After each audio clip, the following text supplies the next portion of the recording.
असांजी 9 खां 19 फरवरी ताईं असांजी कृषि एक्टिविटी EPI जी असां ठटे ज़िले में शुरू कई हुई आहे। उन में असांजी हुकूमत सिंध असांजी मैडम साहब पिचो साहब वाज़े पैगाम ॾिनो आहे त असां पंहिंजे इन कृषि एक्टिविटी करे वैक्सीन करे असां पंहिंजे ज़िले खे इन्हनि मूदी बीमारी खां बचायूं।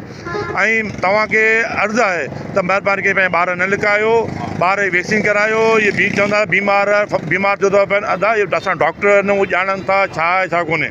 हींअर असांखे ऐं डिप्टी कमिश्नर साहिब जो मां शुक्रगुज़ार आहियां, जंहिं असांखे बाक़ाइदे इहो माना बावर करायो, यकीन ॾियारियो आहे त असां AC ऐं पाण तव्हां सां गॾु आहियां।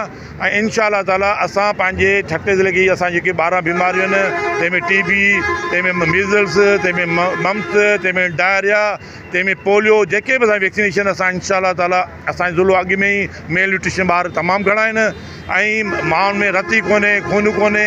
कम अज़ कम असां वैक्सीन करायूं त असां पंहिंजे बच्चनि खे हिननि मूदी मर्ज़नि खां बचाए सघूं।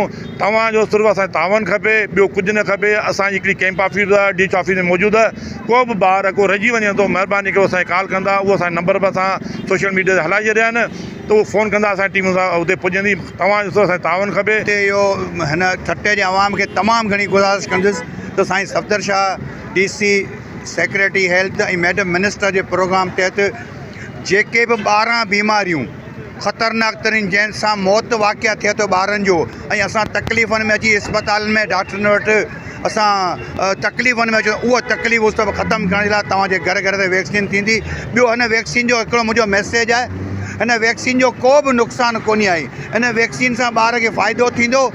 असांजी रैली कढण जो मक़सदु हीअ आहे कि ठट्टा डिस्ट्रिक्ट में को हिकिड़ो बच्चो बि वैक्सीन सां महरूम न रहे, चाहे वो पहिरें न कवर थियल हुजे, हाणे कवर करणो आहे 9 ॾींहंनि में।